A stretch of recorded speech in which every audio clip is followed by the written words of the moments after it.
The Shadow Lounge.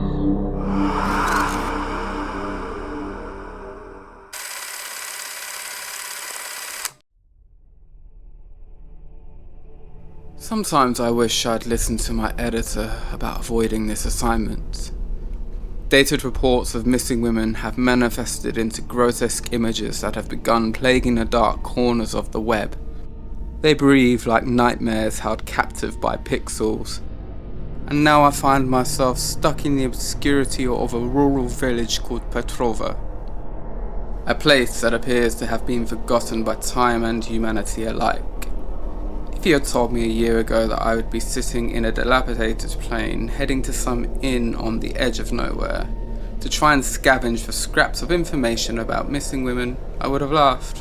But here I am, Marcus Cadwell, once a successful journalist with my bold MacBook Air in one hand and the world sprawled at my feet. Now, for some inconceivable reason, I'm reduced to the penny pages, trying to build back up. Crumbling pages while the shadows of other lost souls around me on the flight curl into them. Rural Europe isn't quite the glamorous life I envisioned. The town of Petrova is suffocated by fog. Days bleed into nights here, and the insidiously quiet streets reek of secrets. Only a few houses remain semi-standing, shadows of their former selves, sagging like forgotten memories. The local inn, reserved by my employer Charles, the Piran Inn, is no exception. The moment I stepped through its warped entrance, I felt the air shift.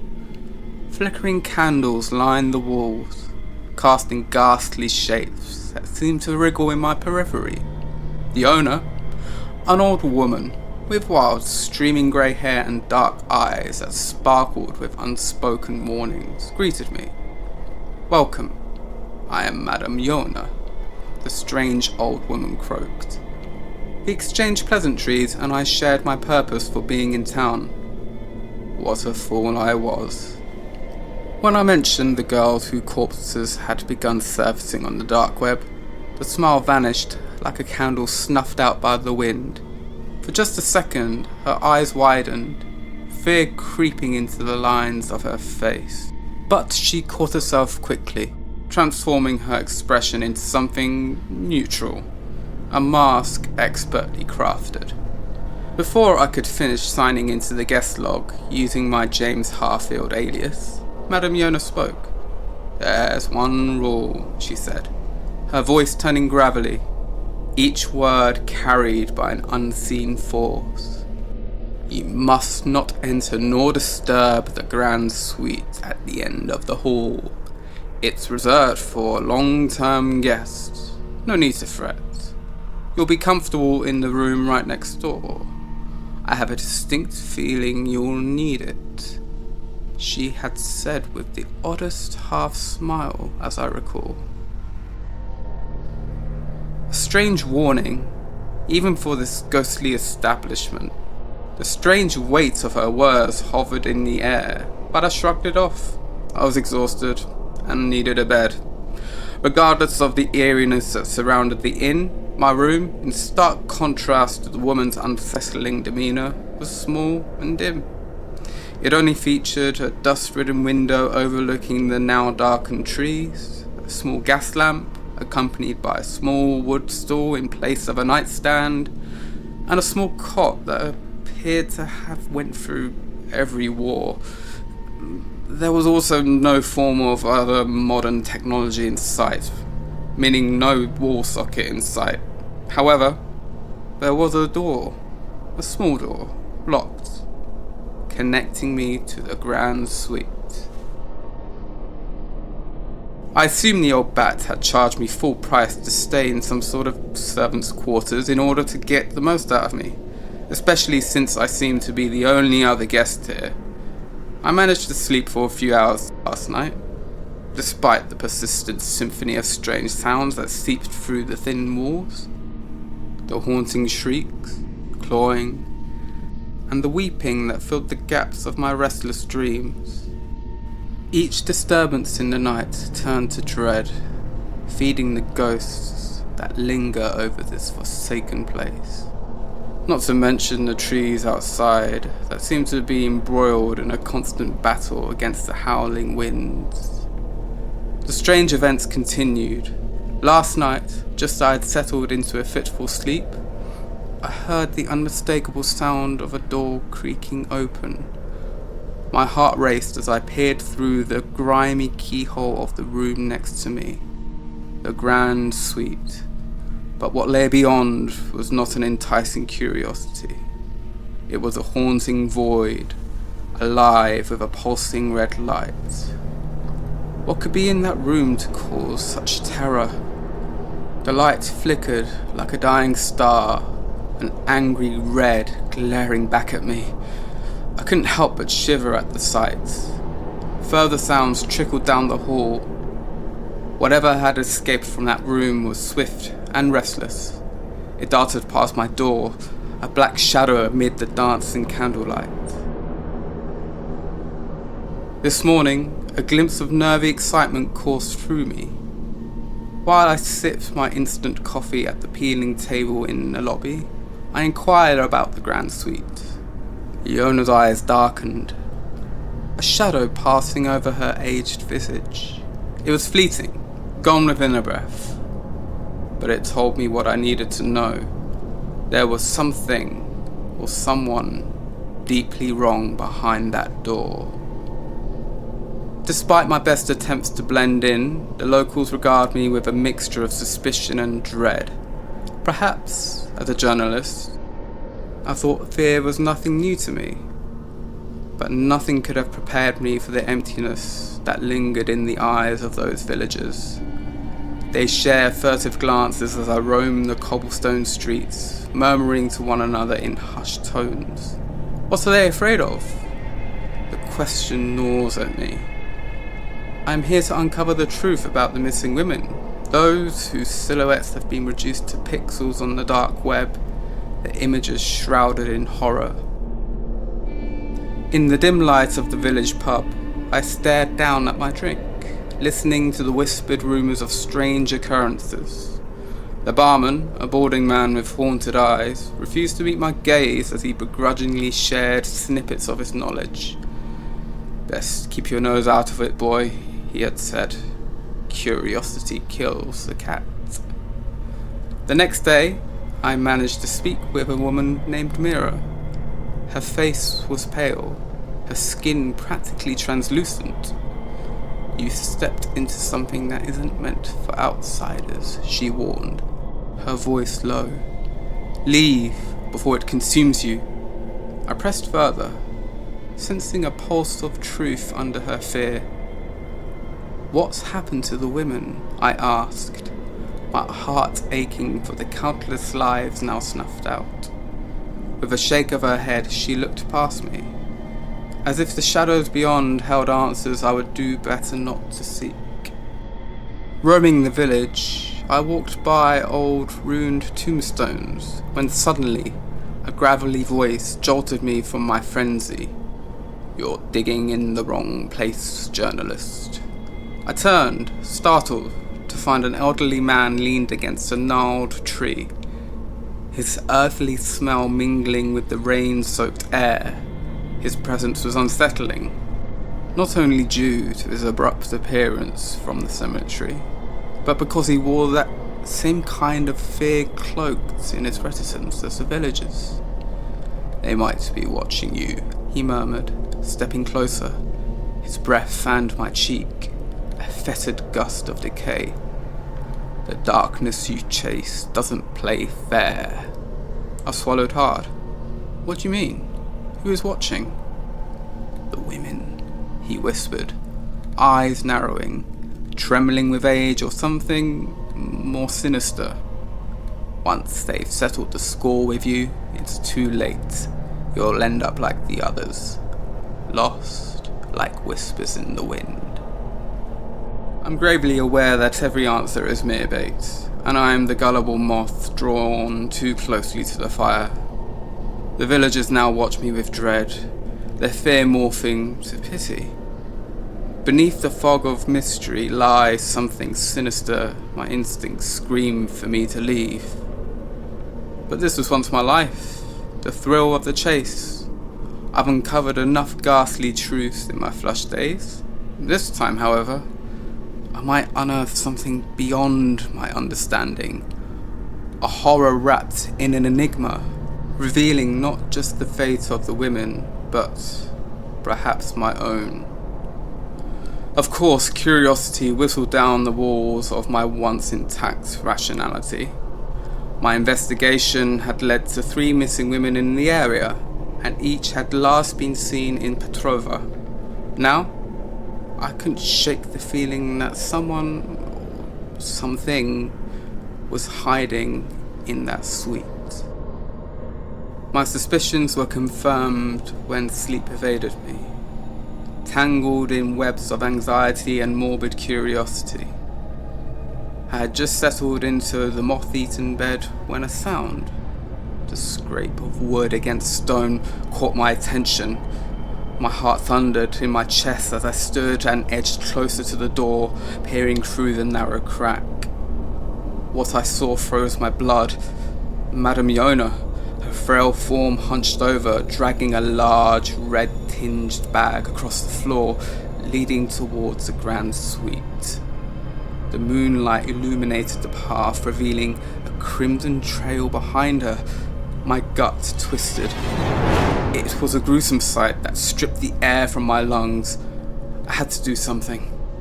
Immediately, every nerve screamed for me to pack my things. I scribbled my latest report on loose sheets, almost tripping over my words as I jotted down my disjointed thoughts. I wouldn't fall victim like the others, their fates etched in memory and twisted in the veins of this unsettling village.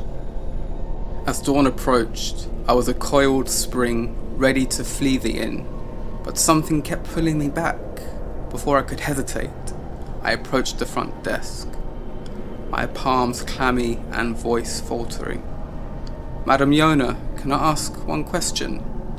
I fought to maintain a facade of nonchalance, though a shiver gripped my spine.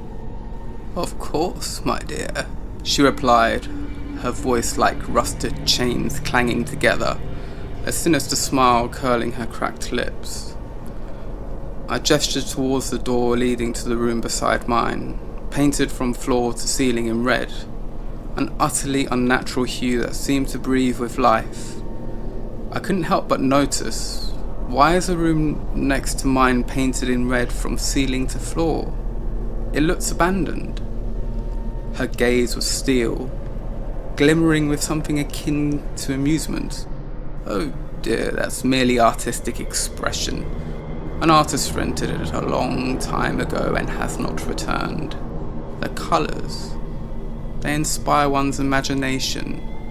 She lied, her cracked lips curling into a smile that revealed more than she intended. Shivering, I returned to my task, trying to bury my unease, but the thought of that room clawed at my mind. Why did she lie? Every tale of horror warns of monsters, lurking in the shadows, yet the greatest dangers often wear unassuming faces. Regardless of warnings, clear signs of danger, and the fear that desperately tried to paralyze me, I needed to know what the old woman was doing, and how could a small rural village like this have access to any type of internet? I decided all I needed was one more night at the Pirin Inn to find out. Night descended quietly, wrapping the inn in a blanket of unease. I paced the drafty hallways, tapping my fingers against the wood, the silence thickening with each tick of my weary heartbeat. After several hours of restless tossing, I finally decided to act. Terror fills every crevice of my being. I can no longer remain a silent observer. I hear cries for help among the churning darkness. Eerie whispers echo within the walls, reminding me of my own haunted past. Perhaps it was foolish to consider something so grotesque could be hidden within this inn. Tonight I have decided to confront the truth. I will slip from my room, guided by a desperation that can override fear.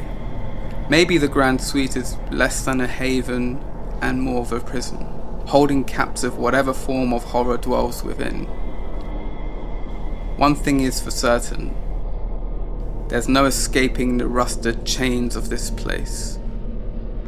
With every heartbeat, the pull of the sweets grows stronger. I can feel it drawing me in. A magnetic force that promises both revelation and doom. I am no longer the journalist who sought truth. Tonight, I am merely a soul teetering on the edge of darkness, drawn to the secret lurking in the maw of the Grand Suite. I crept towards the Grand Suite, the wood creaking beneath me as I neared.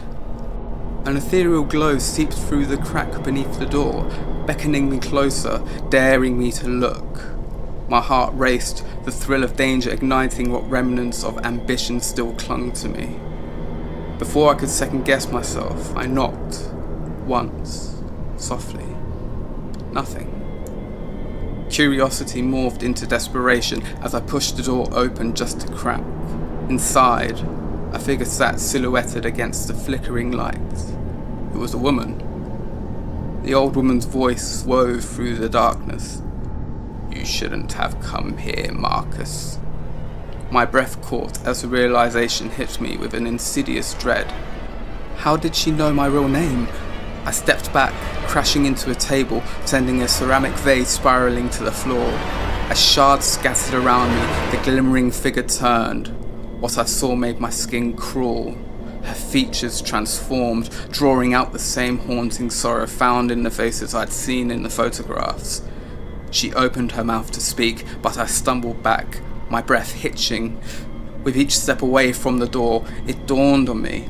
I had ventured too far into darkness, a space marked by lost whispers and unending despair. Madame Yona paused, her hands shaking. "I have a daughter, Mihaela. Her illness makes her different. She needs to be isolated. People around here can be cruel. Her eyes." A chill ran down my spine. "What about them?" "Blood red," she whispered. I bolted, notes gripped to my chest, my breath coming in ragged gasps. "Just like her father, gone. No need to fret, dear. She prefers the young, pretty ones instead." She called after me, cackling laughter echoing in the narrow, empty hall. "He couldn't help us either. We get by as best we can." My mind raced as I fled into the night, eventually reaching the train platform, heart pounding, each beat a reminder of the horrific truth. As the train pulled away, I glanced back at the village, shadows flickering in the windows of the inn. I shuddered, knowing I had escaped, but the women's fate still lingered in my thoughts. I fled the inn, breathless and cold. My only thought was to report it to my boss, Charles, and alert the authorities.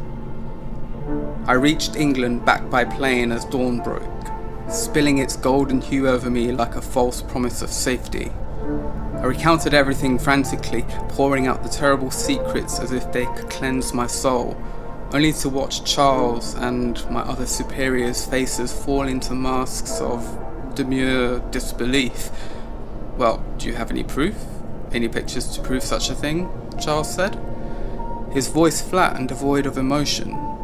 As I shook my head, he said, "Oh well, we get by, the best we can." In a cruel twist of fate, he was the last person I trusted. Pictures, I asked myself, sitting in my dim office. I've never been an on-field photographer before, nor do I own any equipment. Days of waiting turned into an eternity as I tossed in bed, waking up in a cold sweat. Then came the news. The inn had burned down, flames licking at the night sky, consuming the evidence of that unspeakable horror. Panic rose within me. Could this be a cover-up? How could they let this happen? I began to dig deeper, but the web I unraveled led to darker truths than I could have imagined. Evidence of my research had vanished from my company, discarded like crumpled paper. And as I probed further, the whispers grew louder. Women, butchered, reduced to grotesque mementos, with pictures circulating through underground channels for profit. The police in their silence became complicit, all too aware, all too willing to turn blind eyes. Though I escaped the grand suite, the truths I had uncovered about Petrova lingered, swarming around me like a plague of locusts. I was free now, at least I thought I was. The harder I ran, the stronger the pull of Petrova grew, like a ghost beckoning me back. I knew deep down that I would not escape the shadows that had already begun to weave themselves around my soul. Why Petrova? The period inn pre-booked. Why did Charles sound disappointed about not having pictures? We get by best we can. The story was far from over.